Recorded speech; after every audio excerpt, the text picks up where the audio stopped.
were able to build it up rather than having the walls, which would have to be thicker and thicker the higher you go. They started to put a steel frame and voila, it was the advancement of the skyscraper. I'm sorry, New Yorkers, we have a rough race going, but you know we are. And like those are cool, but you get to like do a little experience there for the whole 6-7 hours, get that real boat. And the boat was like I love the itinerary, like the activities, so like they give you an itinerary of all the things for them, like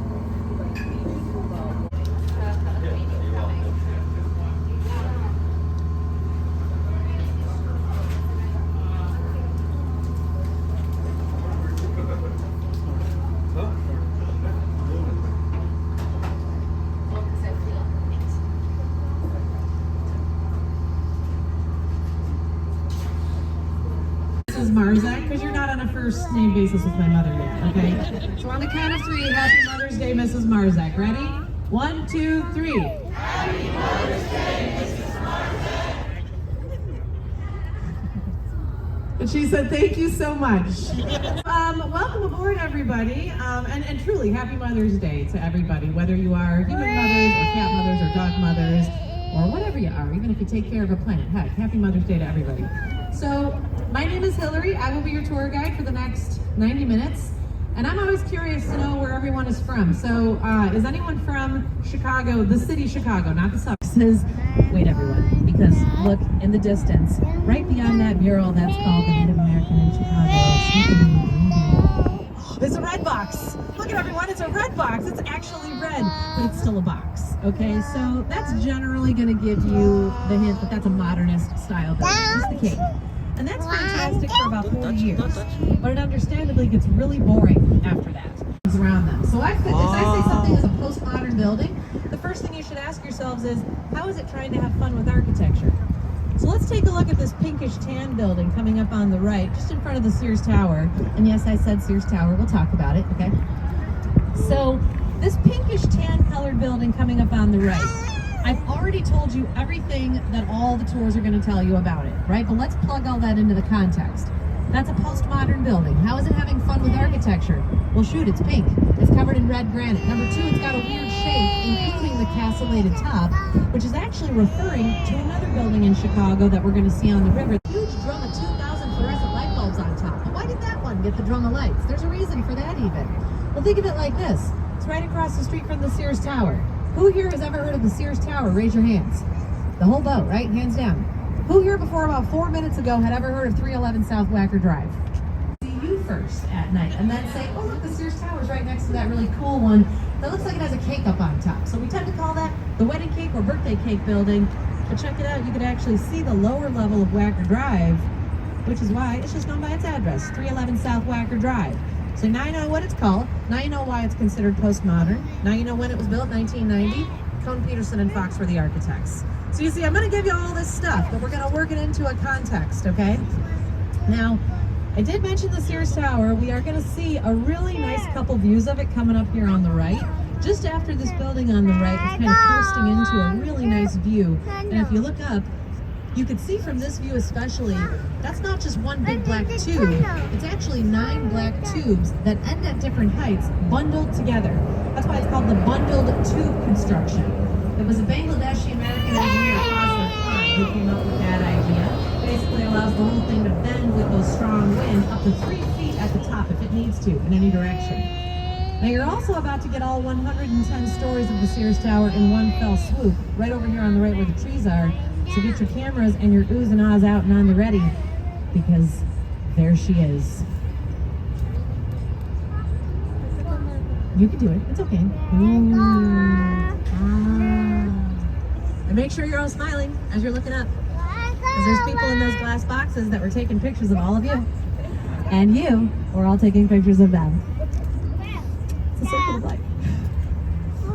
So we're going to get back to the Sears Tower on our way back, but I kind of feel this moral imperative to take a vote on my tours and just see how you guys feel about the name change. And I don't know if you know this, it was renamed the Willis Tower a few years ago. It has those naming rights go through 2025, so who knows what it's going to be called after that. We do tend to all call it the Sears Tower still, though. But I'm like, you know what?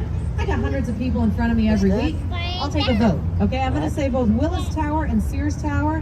I just want you to cheer for the one you prefer. There's no wrong answer. Okay, ready? The Willis Tower. Where's the Willis Towers? How about the Sears Tower? And it's pretty much unanimous on every single vote. So no one likes the name change. So at least here on the river, we definitely stick with the Sears Tower. We're gonna get back to it.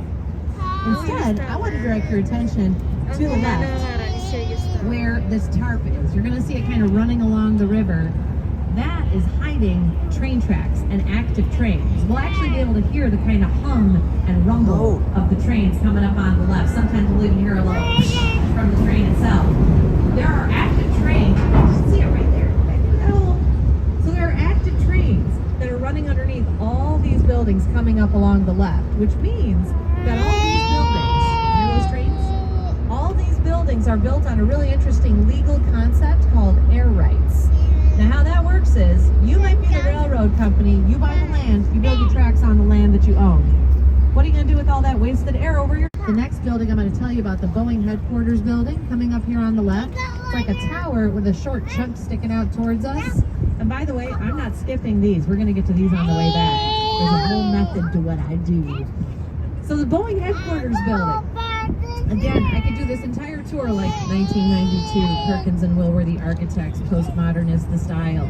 It's an office building. Or I could say all that stuff, but I could first start it out with asking, why do you think it's shaped that way though? No matter what you know about the building's architects, year it was built, style, all that, you can always say, why does it even look that way? There's always a reason for it. This one has to do with those train tracks that are underneath. Because there's enough room under the tower portion of the Boeing headquarters building to run caissons into the ground. Those are like the giant stilts that anchor the building into the ground. The taller the building, deeper the stilts have to go. Sears Tower goes down to bedrock level.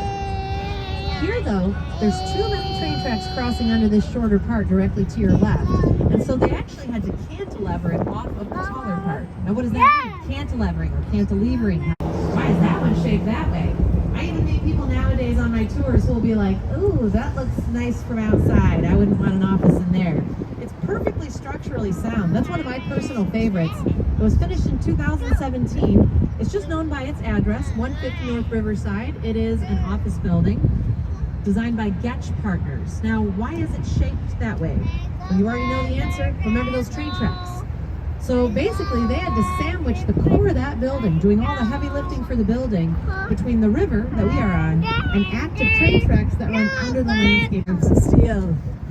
By God, our courageous tour guide, I would follow her anywhere. So we just came out of the South Branch of the Chicago River. We're turning onto the main branch or main stem. After that, we're going to go check out the North Branch a little bit. Then we're going to turn around, go right back down the South Branch. So like I said, anything I seem to be missing, we're going to fill all that in. I like to think of it like I'm planting knowledge seeds. And at the end of the tour, we are going to harvest all of that knowledge. So this point of the river's confluence, where the three branches come together, is called Wolf Point. We only dye the river one time out of the year, which is for what? St. Patty's Day. Has anybody ever seen that? Oh, look it up. Google it. That is a very different green. Imagine this little boy's hat right here, and then electrify it so it's like this bright neon Kelly green. And it's basically a very strong vegetable-based food coloring that starts out as orange powder, and then once it hits the water, it turns that bright if you need to. But most importantly, enjoy this view that Captain Ralph has given us right now. Right? Who loves you, baby? So just to give you guys a sense of timing, I will be jumping back on the microphone as we start to approach that very first bridge. And that's where we're going to start part 2 of our 3-part tour. The second break will be a little bit longer, just so you guys know.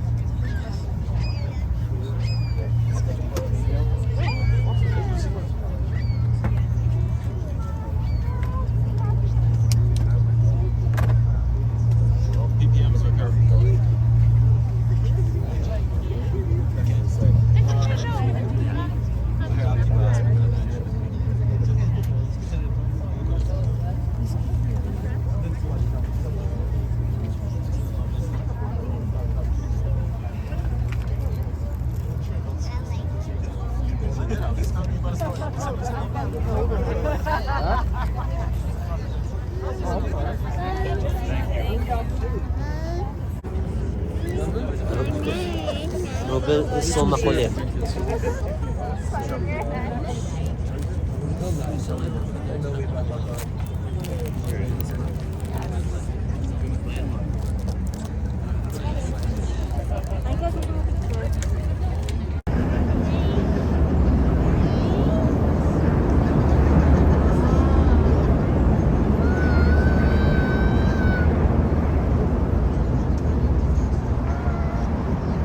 Was I right or was I right? I was right. So officially with my favorite opening shot of my city, welcome everybody, welcome to Chicago. Entire boatload of people that we need to wave to. Hey Kevin! Hi, Kevin. We all know each other. But I want you guys to look at this wavy blue building coming up on the left, this 3-building complex. And you see what I mean, how it looks even better when you approach it from the east? Because the way they're staggered, you can really see that shading and that shape of them. So that is brand new. They just finished it last year. Technically, they're still working on the hotel on the inside, but the condos are already in use. It is a mixed-use building, condos, hotel, office, restaurants, and it was first called. I could go 1988, Gary Weiss, Swiss Hotel, or I could tell you all that and then say, but my goodness, a Thule sloshing damper. All right, now there's a building peeking out at us on the left. It's got wavy balconies. You kind of see a little slice of it right there. And then once we go under the Columbus Drive Bridge, we're actually going to be able to look back at it. If you want to kind of turn back to your left, you'll have a nice long slice of the wavy balconies.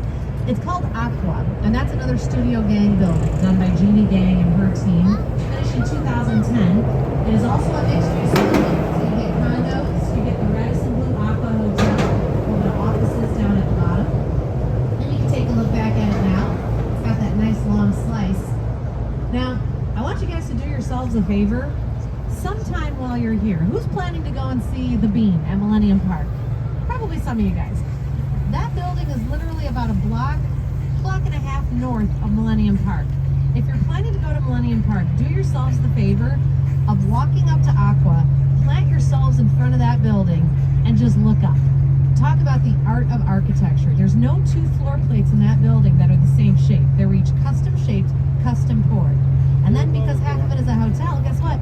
You can go right inside and check out the lobby. I highly recommend it.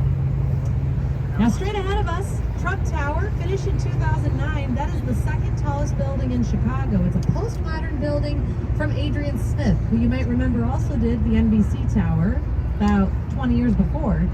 He also did the Burj Khalifa in Dubai. If any of you guys are interested in the world's tallest buildings, the Burj Khalifa, which is why the Burj Khalifa kind of looks like Trump Tower on steroids, doesn't it? Same architect. Now, the first setback of Trump Tower is actually meant to match or refer to the white building with the clock tower to the right of it. So it's a postmodern building referring to its surroundings in kind of a subtle way. That white building you can see is actually 2 buildings. The left half 1921, right half 1924. The whole thing is called the Wrigley Building, designed by the firm I've already mentioned before, Graham Anderson, Probst, and White. That beautiful glazed white terracotta detailing actually has to be cleaned by hand with acid and water and brushes. Hello, kind people of the bridge. I look so brave. I shouldn't even look at the bridge. I should be like, what's the matter? Nerves of steel, that one. She shall not have buns of steel, she shall have nerves of steel. Now look at this view. I mean, look at this view, you guys. It's insane. And now that we have one part of the tour under our belts, you should be looking at things a little bit differently. Be able to kind of ask yourselves why things look a certain way. So for example, the building that is essentially straight ahead of us, it's like a dark gray column, and it's got little bits of silver all over the windows. That is the Leo Burnett building from 1989, designed by an Irish architect, Kevin Roche. Postmodern building. How is it having fun with architecture? Well, what is the Leo Burnett Agency? Does anybody know what they do? Advertising, right? And they're known for pencils. When people join their firm, they give them special Leo Burnett pencils. Those mullions, those silver bits on the windows, are actually meant to be a little postmodern reference to the tips of their pencils, drawing their characters like the Jolly Green Giant, Snap, Crackle, Pop, Tony the Tiger. Now, a couple of buildings before that, you see the building coming up on the left that has the Tempietos at the rooftop corners. It has those wonderful pointy little finials, the garland, the medallions. That tower rising up out the center of it is called a belvedere. A belvedere is any structure in a building that is designed specifically to give the people on the inside a good view of what is outside. It comes from two words in Italian, bello and vedere, which is beautiful and to see. So a belvedere gives you a good view. And you can imagine, look all the way up to the top of it, how beautiful that view would be. So that one's called the Jewelers Building, built in 1926. And just so that you guys don't think I'm some hack who just talks about frosting all day, if you want exact architects, because some people like that, here you go. Thielbar, Fugger, Dinkelberg, and Giaver. Is that what you thought? Right up front. She was like, Hillary, but when are you going to talk about Thielbar, Fugger, Dinkelberg, and Giaver? I was like, right there. So there's two things that are commonly said on tours about the Jewelers Building. One of them is true, one of them is not. What is true is that that building was the first building in the world. Okay, it's not true. So what is true is that, yes, there was a bar up there. And it's a great place for a bar inside that Belvedere, right? It was called the Stratosphere Lounge, or Stratosphere Club. And it opened up in 1937. Well, by 1937, first of all, liquor was legal. Speakeasy no matter who owned it. And number two, by 1937, Al Capone was already rotting in jail for about 5 years. And so he had nothing to do with it. By the way, I know it is a Chicago tour. By on the right, Wolf Point South is the one that's under construction, aka Salesforce Tower, because that's going to be the anchor tenant, and then Wolf Point East just on the other side of it. Now entering the north branch of the Chicago River. If we took it back to the early 1830s, we would right now be plowing right through Chicago's very first bridge. It was a pedestrian bridge to connect a bar on the right with a bar on the left, so that people would stop drunkenly ferrying across from one to the other. But here on the north branch of the river, we're mainly going to see three things: warehouses, condos, and warehouses that are now condos. We're going to start out with one of those. This dark peach building over here on the left is the oldest one I'm going to tell you about on the tour. It's from 1898, called Fulton House, designed by Frank Abbott. That's an old cold storage warehouse that they converted into condos in the 1980s. Now, in order to convert it, not only did they have to punch all those holes for the windows and the balconies without destroying the structural integrity of the building itself, they also had to let the whole thing thaw out for about a year before they could even touch it. So a huge project. Now, the same architect who directed that conversion project actually designed these buildings right next door on the left. These are called the River Cottages. Now, I want everyone to take a really good look at these. Take a good look at those buildings. Triangles all over the place. Triangles in the balconies, diamond-shaped windows. Well, here's a secret. A diamond is just a bunch of triangles put together. Anytime you see triangles in Chicago's architecture, you take a guess that an architect named Harry Weiss had something to do with it. He did the Swiss Hotel, 1988. He did the prison, that's downtown, big peach triangle. He also did the River Cottages. He was a huge fan of sailing. And what shape do sails usually come in? Triangles. So you see, there's a reason everything looks the way it looks. You just have to figure out why. All right, this is the point in my tour where I like to ask you guys for your opinion to the operation of the movable bridge. And then the follow-up question is always, wait a second, so you mean these bridges all open still? Yeah, even this massive mid-20th century Ohio Street Bridge opens right down the middle. Chicago actually has more movable bridges than any other city in the world. We have 52 of them. Now, most of Chicago's bridges are of a type called a bascule bridge. Bascule is the French word for seesaw, or like the seesaw motion. So most of Chicago's bridges open like this. If it's single leaf bascule, it opens up from one side. If it's double leaf bascule, it opens up from both sides.